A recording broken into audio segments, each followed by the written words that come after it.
I was first introduced to sumo, amazingly enough, when we were living in Russia. The only non-Russian channel in our cable package was NHK.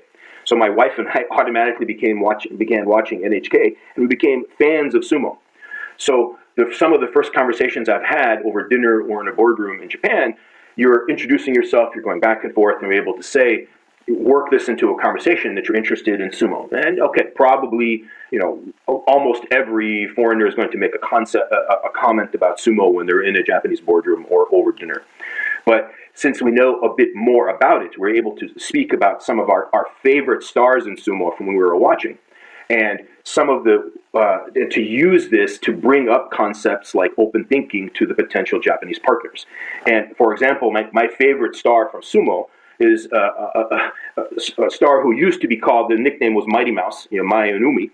And the amazing thing about the sumo wrestler was that he was an innovator. So he was tiny, and he beat a lot of people who were much bigger than he was. And he did this by learning techniques that were hardly used, whereas most sumo wrestlers win with 1 or 2 or 3 specific moves that they focus on. He won with 33 different moves. And he was actually so small that he was shorter than the cutoff limit for the top tier of sumo wrestling.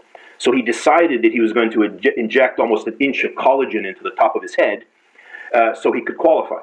So what this showed, and I would present this in terms of, well, he's an innovator. He did things differently. He didn't take the ancient rules of sumo so strictly that he wasn't able to find a way around it and have a successful career. And first of all, I think the look on everyone's face, I'll never forget, because we've never heard a non-Japanese speak about sumo like this, and know a bit about the wrestlers and about the moves. But I planted the seed of this person who is in the most Japanese of sports, was able to do things in a way that was not usual. And then by the second course of the dinner, the partners are looking at each other and they're recognizing that, that's right. This person formed a career in the most Japanese of sports, but he did things differently. And then by dessert, they're looking at each other and say, how can we apply this into a business practice? And it wasn't me dragging them into the decision or suggesting that they just need to do things differently because I know better than they do. They came to the conclusion on their own, recognizing that they find this differentiation even in the most local of activities. And the same thing when we would bring up something like the legends of the samurai, when again, an average conversation with a Western business person, I'm sure a question or a comment about samurai is going to be in there. But the same, when you talk about the most famous samurai, Musashi, not beyond reading, and his works, because a lot of people have read the Book of the Five Rings to study about strategy. But again, you look at this person's life and you realize that here was someone who took all the best of the Japanese culture at the time, and he basically rewrote the rule book. Quasi, he bent the rules, he broke the rules. He would show up late to duels. He would be unkempt. He would act drunk.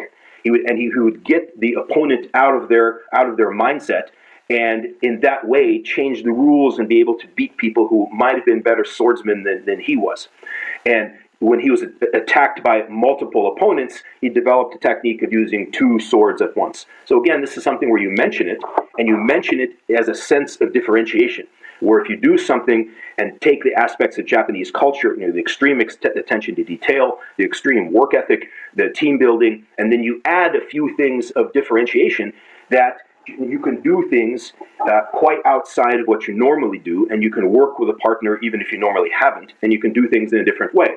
And your Japanese partner has come to these conclusions on their own, rather than you trying to tell them, well, I know how to do that.